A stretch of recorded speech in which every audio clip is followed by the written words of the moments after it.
नमस्कार मैत्रिणींनो, स्नेहाच रेसिपी मध्ये तुम्हा सर्वांचं काय येईत बस बोला काय मला सुट्टी माझ्या आवडीचं काहीतरी बनव.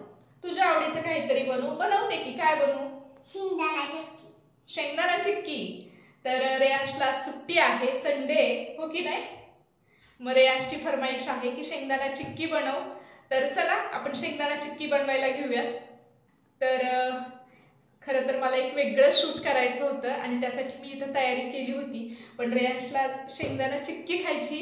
तर चला आपण शेंगदाणा चिक्की बनवायला घेऊयात. चला उतरा खाली.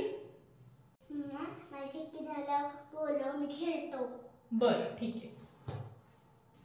चला रेयांश खेळतोय, आता लेकाची फरमाईश आहे म्हटल्यावर पूर्ण करावीच लागेल.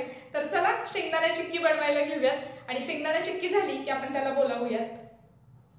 सगळ्यात आधी इथं मी पोळीपाट आणि बेलण्याला तूप लावून घेतलेलं आहे. हे काम आधी करायचं म्हणजे मग नंतर गडबड होत नाही. इथं 1 वाटी शेंगदाणे भाजून त्याची साल काढून घेतलेली आहे. तर आता हे सगळे शेंगदाणे एका मिक्सरच्या भांड्यामध्ये काढूयात आणि मिक्सरवर बारीक करून घेऊयात. तर इथं शेंगदाणे मिक्सरवर बारीक करून घेतलेले आहेत. तुम्ही बघू शकाल, खूप जास्त बारीक करायचे नाही किंवा खूप जास्त जाडही करायचे नाहीत. तर आपल्याला हे थोडंसं जाडसर असा हा शेंगदाण्याचा कूट करायचा आहे. तर शेंगदाण्याचा कूट तयार आहे. गॅसवर कढई गरम करत ठेवलेली आहे. त्यामध्ये 2 चमचे साजूक तूप घालूयात.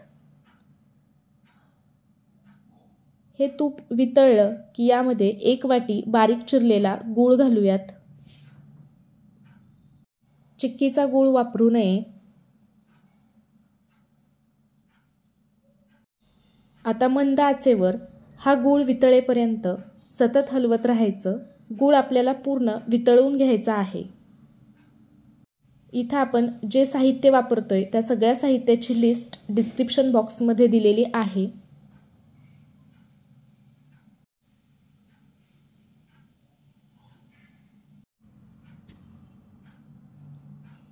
तर इथं गूळ हळूहळू वितळू लागलेला आहे. आपल्याला पूर्ण हा गूळ वितळवून घ्यायचा आहे. तर इथं तुम्ही बघू शकाल, आपला गूळ जो आहे तो पूर्ण वितळलेला आहे. आता गॅस बंद करूयात आणि मग त्यामध्ये आपण तयार करून घेतलेला शेंगदाण्याचा कूट घालूयात. तर इथं लक्षात घ्या, गूळ वितळला की आपल्याला लगेच गॅस बंद करायचा आहे आणि मगच त्यामध्ये शेंगदाण्याचा कूट घालून व्यवस्थित मिक्स करून घ्यायचे.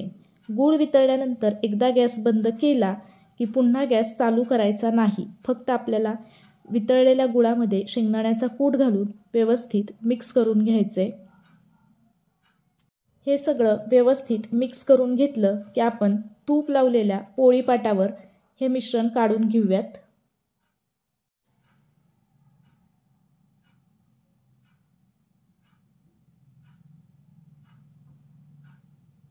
मिश्रण पोळीपाटावर काढून घेतलं. आता आपल्याला फक्त बेलण्याने हे मिश्रण व्यवस्थित लाटून घ्यायचे. एकसारखं लाटून घ्यायचं.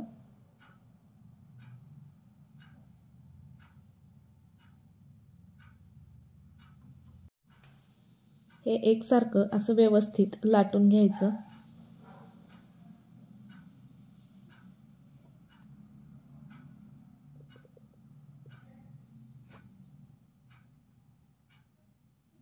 आता हे लाटून घेतलेलं आहे. तर आपण ह्याच्या लगेच वड्या पाडून घेऊयात.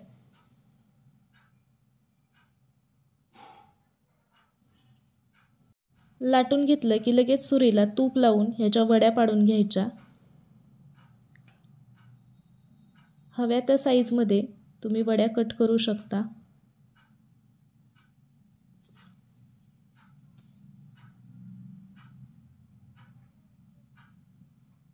तर इथं तुम्ही बघू शकाल, आपण ह्या वड्या व्यवस्थित कट करून घेतलेल्या आहेत.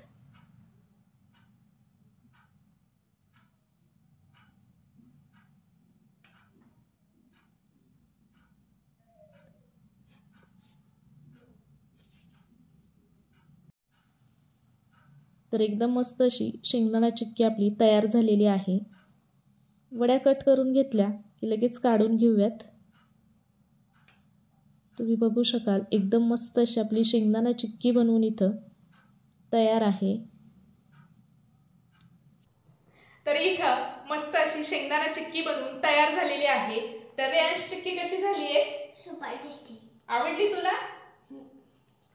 तर रेयांशला चिक्की आवडलेली आहे. तुम्ही सुद्धा या पद्धतीनं शेंगदाणा चिक्की नक्की बनवा आणि बनवल्यानंतर ती कशी झाली हे कमेंट बॉक्समध्ये कळवायला अजिबात विसरू नका.